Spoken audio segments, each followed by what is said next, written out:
Welcome back to the Sell Ready podcast. Look, today we are joined by someone who's been in the trenches of tech, M&A, and company building over the last 3 decades. Nat Burgess has advised, brought, and sold over 100 companies across multiple waves, from the early internet era to SaaS, and now the AI revolution. He's worked directly with founders in one of the most critical moments in their journey, turning their company into something that's somebody actually wants to buy. And what's really interesting is that, Nat, you've seen this across multiple cycles. So this isn't just theory, this is pattern recognition. And right It now, is.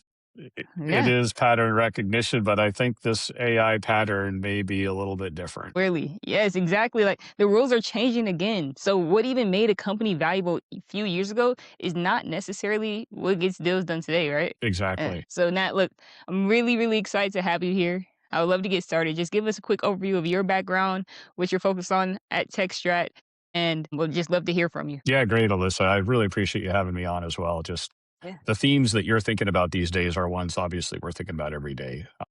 Helping emerging companies be relevant to buyers as the technology landscape changes and as AI changes everything. And so I'm looking forward to the conversation. So quick background, degree in Japanese literature, and didn't end up slinging fries at McDonald's. Not that there's anything wrong with that, but I went to Wall Street. I was at Morgan Stanley in New York and Tokyo working on cross-border deals. And that was late 80s. So before tech M&A was a thing, we were doing pharmaceuticals and manufacturing and traditional industry. But I came from a software background. I learned coding in high school. I learned machine code. I learned, early days with the Timex Sinclair and TRS-80s and early generation computers. So when I came back from Tokyo, I ended up getting a law degree, focused on IP work and IP issues, worked for the SEC in the first generation of stock offerings over the internet. We weren't actually doing the offerings. We were just figuring out how the regs would apply. And was involved in starting an early internet company in the 90s.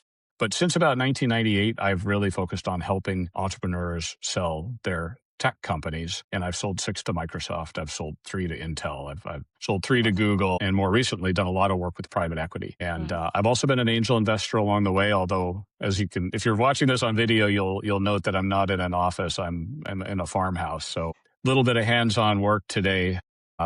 Little break from AI, except for this wonderful conversation. And so about 30 investments over the years, sold one to Yahoo, sold one to Google.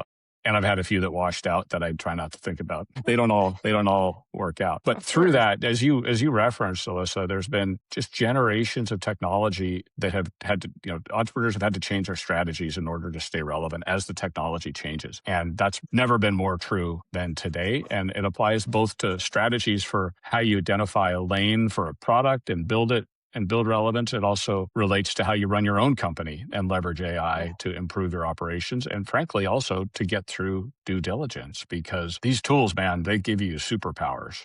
And I've got some examples of some clients that have really shown what's possible in that regard. So anyway, we could spend 3 hours, and I'm really excited about the 30 minutes that we have. Yeah. Well, no, thank you for that introduction. And like I really want to dive into this. You stated something that I thought was something that we should probably dig a little bit deeper into, about how the AI revolution is going to be quite different than the rest, right?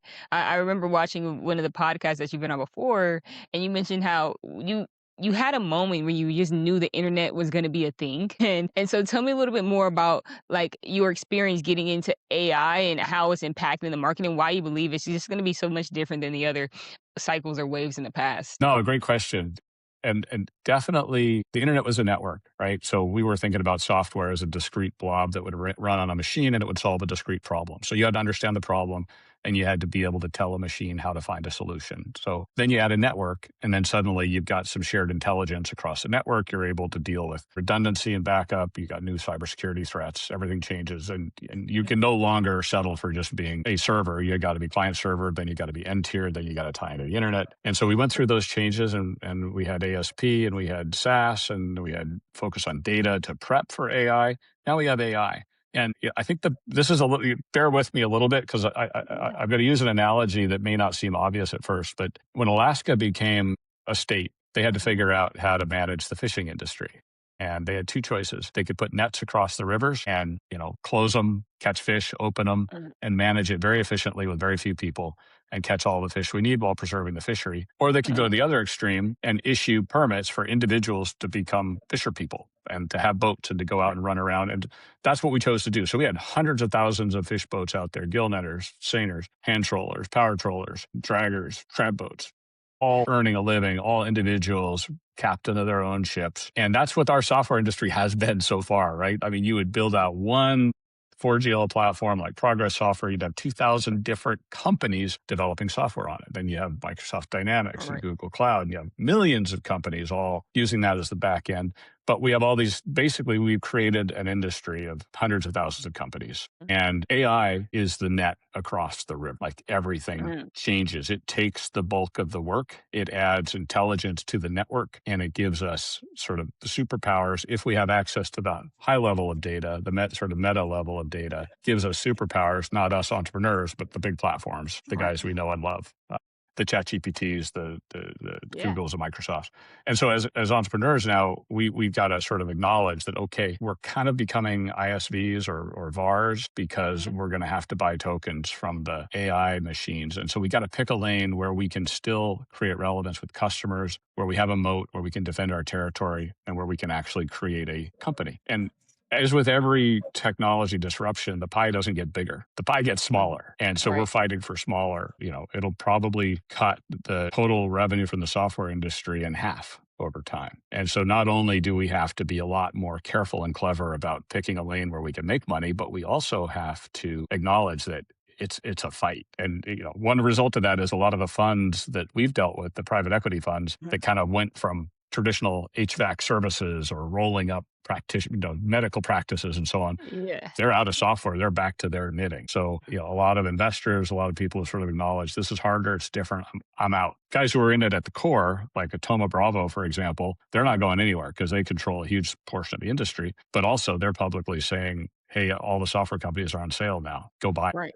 They're cheap," which isn't great for my clients, but it's how it Right. is. Right. Yeah. And like speaking of, how do you like help better prepare your clients, or or what advice would you give a SMB SaaS company who, so they can be more worried about defensibility in a world where their business model, their base infrastructure is directly reliant and has a large Mhm. dependency on these large language models? Yeah, that's exactly the issue. So the answer is start your company 10 years ago and build up a loyal customer base. I say that half facetiously, but in fact, most of our deals last year were not AI companies. We sold a lot of companies that had established a loyal customer base. We're solving Mhm. real problems, but we're frankly too small and undercapitalized to really turn up the heat with AI. And so they were acquired by companies that had those resources. And a Mhm. lot, and some examples: energy data company that tracks energy policy and moves across the entire nation, all 50 states, went to a bigger, better funded AI powered company that can do predictive analytics on energy prices throughout the country. We sold a competitive intelligence platform called Newsletter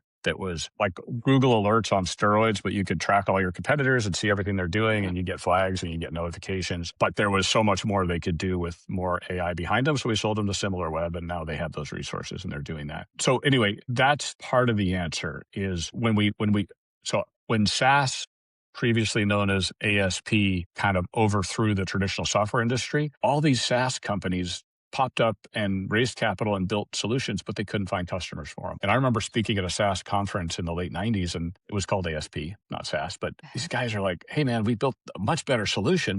But we can't find revenue." Well, that's somewhat true with the AI stuff today. So the folks who've already found a way to get the customer's attention and lock them in, that's the better mousetrap doesn't dislodge that customer. So I'd say the first thing, if you're really starting clean sheet of paper or early stage seed, maybe even Series A, is you're not focused on the better mousetrap. You're focused on capturing the customer's attention and loyalty and solving a problem for them in a sticky way where you're not going to be displaced by AI.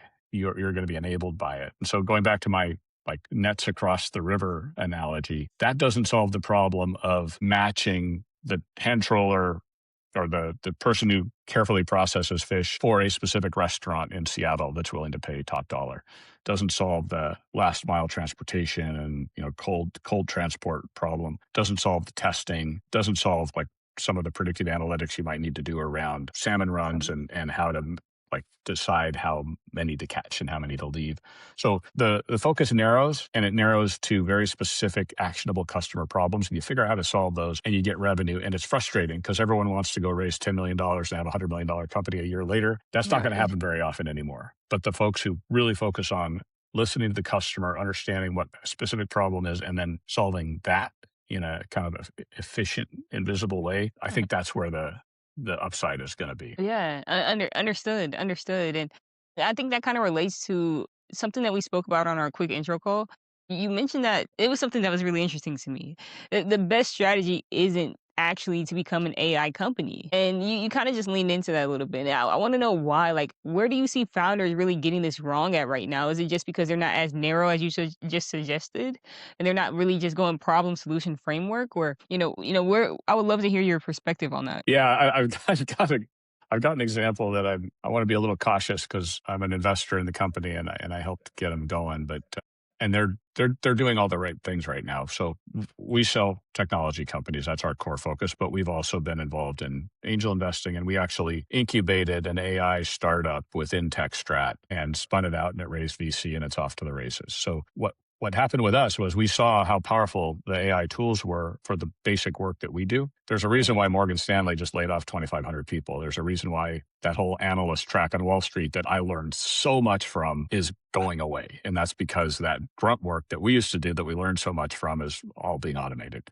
So someday you'll visit your doctor and you'll say, I've got a pain in my whatever, and the doctor will have no idea what you're talking about. They'll just consult their robot. So Right. you'll go to a lawyer and they won't have gone through the paper chase and all the pain that we went through back in the day, but there'll be a bot that'll give you the answers. So anyway, what we saw was an opportunity to automate a lot of the creation of the baseline investment banking documents that we work with and the baseline research, peer Mhm. groups, precedent transactions, competitive analysis, who's announced similar products, how do we think about the buyer landscape, valuation Yeah. metrics, all that. And we were doing it with elaborate prompts, but we had a former client. We helped sell his company, really skilled in this stuff. And he brought in a CTO, and we created deliverables.ai, which was Mhm. designed to build those out and do them. And it became a foot race between deliverables and ChatGPT. And I would log into ChatGPT every couple of weeks and just try some of our keywords, our sort of templates, our document formats, and gradually they would figure them all out and get ahead of us.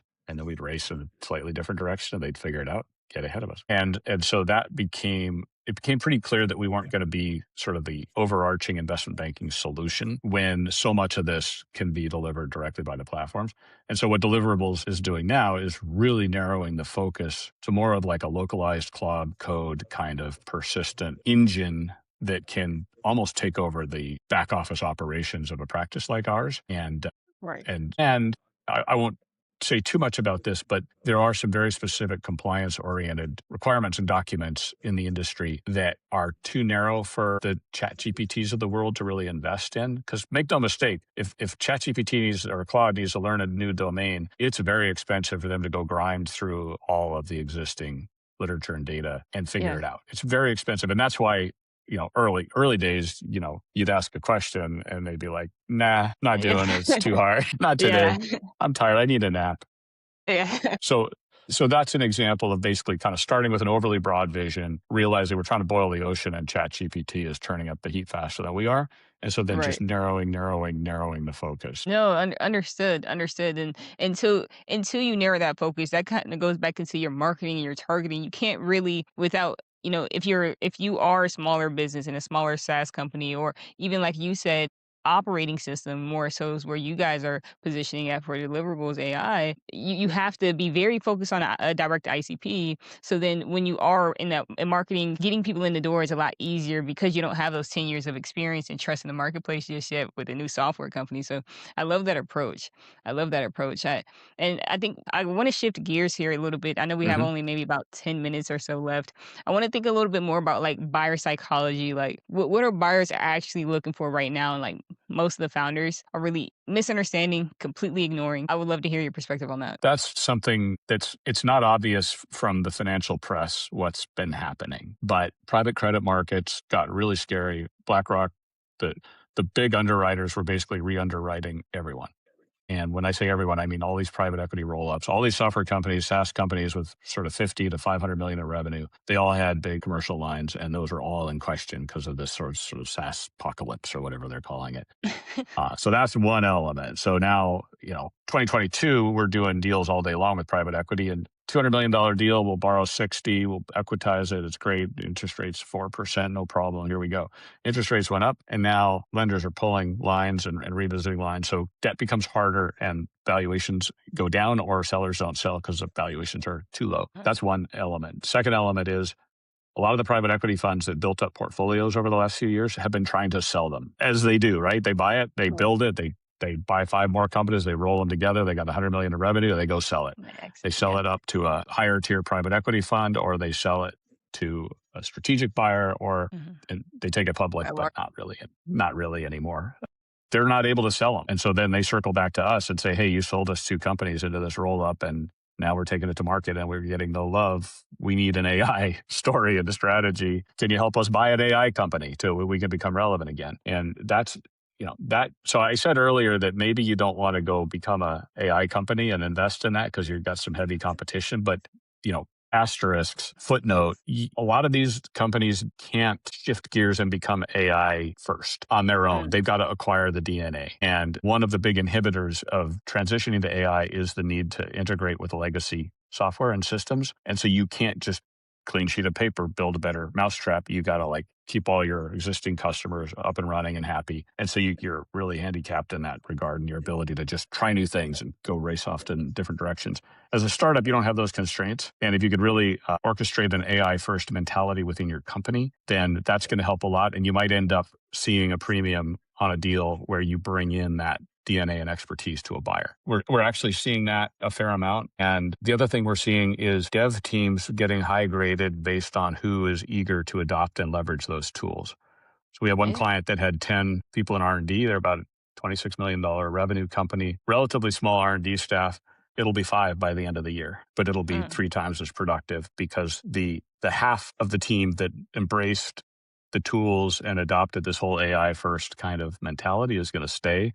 Their productivity is skyrocketing already, and the rest will move on and find other things. So that's another element for sure, is curating your team to the extent you can, not necessarily for the most expensive talent, but for the talent that's willing to learn and lean in and really leverage the tools. Right. And let me just make, sorry, Alyssa, I want to make one more comment because I just, that AI first mentality, we've had a couple of CEOs who we got into a letter of intent stage and it was time to start diligence, and they got the checklist. And it's a worksheet with 5 tabs and 400 lines. And, 2 days later, they have a 90% response. And initially I was like, how the heck did you do that? And then later on, I was like, you're pretty good with these AI tools, aren't you? Just turn them loose in in all the systems. Have some, create personas, do some sort of checking along the way. And it can be really fast and efficient. Contract management as well. I hate to say this. We sold a company a couple of years ago that was a contract management solution. You dump all your contracts in a folder. It would give you the parties, sign date, expiration date, hot terms like exclusivity, change of control, assignment, whatever. And $50 million transaction. Well, we can do that pretty much over a weekend now with the tools we have. But if you're a smart company and you're embracing the tools, you could really be very professional in how quickly and thoroughly you respond to the diligence questions. Yes.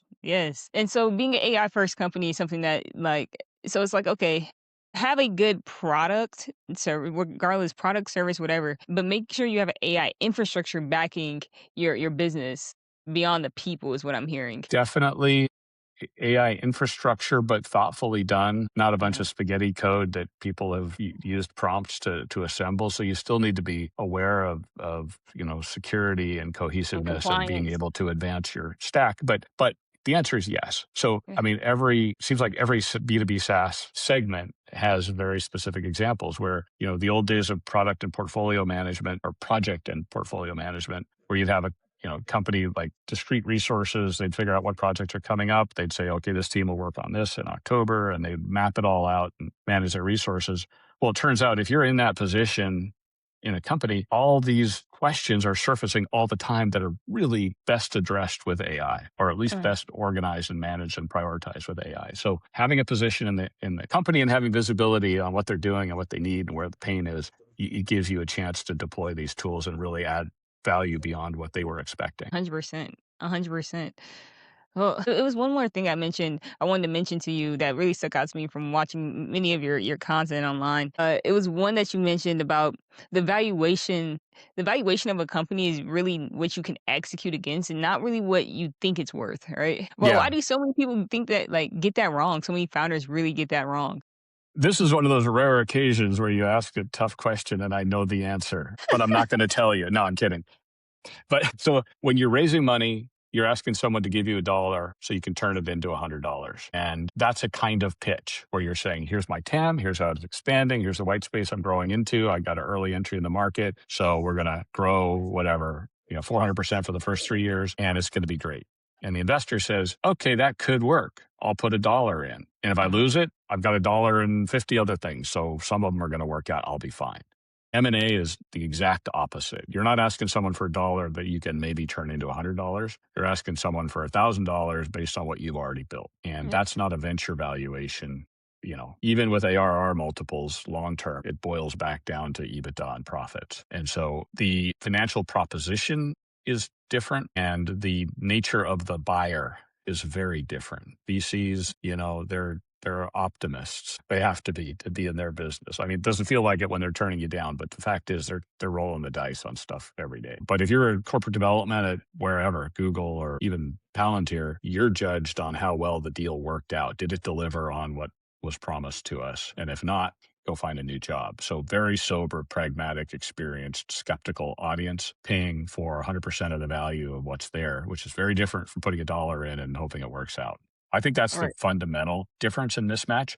But then other elements that I see again and again, I think sellers undervalue what's already in place. So I'll give you an example. Years ago, I sold a business called Binary Research to Symantec, and they were a disk cloning tool and $3 million in revenue. Symantec turned it into a $100 million business in 18 months. But they didn't pay us for a $100 million business because they Of weren't course. willing to pay again for all the distribution that they'd paid $1 billion already to build out. So they get credit for the part they already have, and we get credit for what we bring to the table. And maybe we can share the synergies a little bit, but not a lot. But that just means it's a much more sober conversation than the capital raise conversation. Makes a lot of sense. It makes a lot of sense, and I love that example that you gave as well because it really painted the picture of, okay, raising before you really have, proof of concept, market share, and even the ability to, get the widespread knowledge or of your product that these larger companies are going to be able to do, kind of sheds light on the buyer psychology and how they're going to Hmm. value your company regardless of the numbers. And so that's also Yeah. important to kind of keep in mind. So thank you for sharing that. The last 5 minutes So, of the podcast, we always like to do this segment that I call the operator stack. And we ask every founder, every operator this because we're actually building a data set on how top decision makers are thinking when it comes to building and scaling companies. So I like to I have my whole everything on my brain documented, and I document almost every one of my conversations. So this is part of that. We just like shoot it super fast. Nat, like I'm gonna go through a question. First thing that comes to mind is 5 questions, and then we wrap up the interview, and we'll be done for the day. So, all are you right. ready? I think so. I have no idea what's coming, but okay. It's pretty simple, it's pretty simple. My first question is, if you had to double the value of a company in 12 months, where would you focus first? Retention, churn, customer loyalty, full stop. In Retention, other words, churn, customer loyalty. so diligence right now is all about that's great. You have a bunch of customers, but they're all going to leave next year. Yeah, If I can show that they stay with me and I can show engagement and use and customer loyalty, that's my biggest defense against the AI wave that's coming because AI can't take my customer unless my customer decides they don't want. true. That's amazing. 2, what's the most common bottleneck you see consistently that prevents companies from scaling? People are limited in their scalability as managers. There's a reason why Microsoft brought in a CEO with a different range of experience at every stage of their growth. And I can't name names because I've forgotten by now, but if you look back over the years, when they were just a bootstrap crazy startup, then Bill Gates was the right guy. But as they got bigger and they had to scale and think about systems and so on, they needed different talent. So again and again, we see like a founder who's really good at Gen 1 product, but not good at the big partnering and kind of scaling problems that come up next, or back office or financial governance, et cetera. They better partner with someone who's got those skills, or maybe even step into the chief software architect seat and let someone else run it. So it's people. People are the limiting factor People. most of the time. Yes, and I love that because that ties directly into the next question on like when you're evaluating people or even leadership team, like what's one signal that you immediately tell someone's A plus talent and high caliber? I want to see, so it's a good question. So someone who sold steak knives door to door in high school, They have the grit and the right? grind. In the grind, like not afraid to ask for the sale. Pay me. These are Yeah. really good steak knives. Show me the money. It sounds silly, but so much of technology has become this sort of ivory tower. This is so cool. Let's nerd out on how cool it is. Someone's got to go ask a customer for some money. And ideally, the CEO has that DNA. So that's one thing. Not literally steak knives in high school, but someone who's Yeah. not afraid to be sales oriented and close the deal. And then the second is show me someone who's done something hard. I don't care if it's Yeah. relevant or not, but if they're a beautiful violinist who plays with a community orchestra and has a history of making that instrument sing, that tells me that there's passion and diligence and determination there. And one example, but it could be across a lot of different fields. So I'm not necessarily looking at have they done exactly the job I need them to do. In fact, maybe I prefer they hadn't. But I'm looking for people who have been willing to confront, take on hard challenges and succeed. And then the third thing is I get pretty tired of hiring people who have a history of changing jobs every 2 years because surprise, 2 years later, they're gone. Yeah, someone who has been consistent and has that grind, shows up every day and has a passion for whatever it is that they're passionate for in life, but it has some sort of passion that drives their story. Passion. Yeah, Yeah. I love it. I love it. Last 2 questions here, Nat. When you're making a high stakes decision, what's the first principle or framework that you rely on? I always look ahead a couple years and I think, are we going to be sitting down and having a champagne toast and saying, I'm glad we did that? There's a lot of stuff that feels good in the moment. One of my favorite quotes is, I don't know who said it, but never make life-changing decisions while at sea. You go for a sail on the weekend and you're like, this is great. I'm going to sell everything and sail around the world. Well, you might want to get off the boat and actually consider it a little bit. So yeah, Yeah. is this moving me towards is this satisfying an immediate pain? I'll feel better. I made a bargain. I developed this thing because a customer asked for it. Or am I actually thinking 2 years, I'm going to be future Nat will thank present Nat for making that decision because it moves my entire big picture strategy forward. Yeah, I love that. Like, don't make a life-changing decision at sea or even in the rough waters. Like, when it gets hard, I think that's also the worst time to make a life-changing decision. Hmm. Stick through Yeah. stick through the, trenches, stick through when it gets hard, stick through the hard times. I agree. Um, and last question here. So what's a mistake that you see founders repeat over and over again that costs them the most? Since I work in technology, I see a lot of really talented developers and product makers, and I too often there's a sort of a barrier between the design of the product and the execution of building the product and what the customer is actually going to absorb and need. And so I want to see, I mean, I'm a big fan of the companies that get out and hustle. And maybe instead of raising the next little bit of money, they actually go out and find some customer money, like really be Yeah. 100% focused on the customer. I think the AI change, and this is esoteric and I don't have any basis for it, but in the old days, you could envision a earth-shattering, game-changing technology and raise 20 or $30 million and build it and get acquired. Those opportunities are narrowing and narrowing. And so focusing on immediate, real, demonstrable customer benefit is absolutely critical. Yeah, I completely agree. And I come from a background of working with the developer, the product maker, and I'm usually the, top of funnel sales, marketing, the relationship builder. And I think that partnership is so important. You need your Steve Jobs and your Steve Wozniaks. And I think some product makers don't put enough emphasis on the actual marketing of the product. So before you create, get people utilizing your amazing technology. That's the only way you're going to make money here. It's so true. I mean, can you imagine like a CTO from 10 years ago when you tell them the customer is always right? Can you imagine them nodding and saying, yeah, yeah, let's change our product so it works better for the customer? No, people get Yeah. really wedded to their little walled garden. This is how it's supposed to work. Let's train the company to train the customer to use it how I designed it. No, No. not how it works. No, Nat, look, this was such an extremely valuable interview podcast. I really enjoyed talking to you. I really enjoyed, the insights that you had giving from the perspective of different errors. It's just great to kind of like hear from that perspective, especially, me, I'm 25.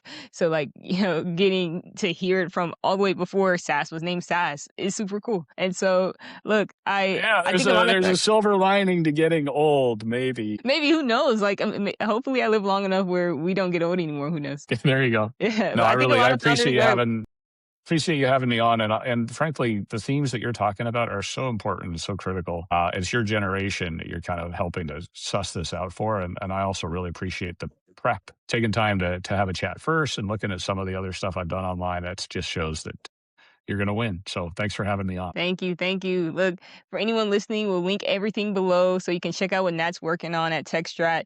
I appreciate you for coming on, Nat. Thank you, Alyssa.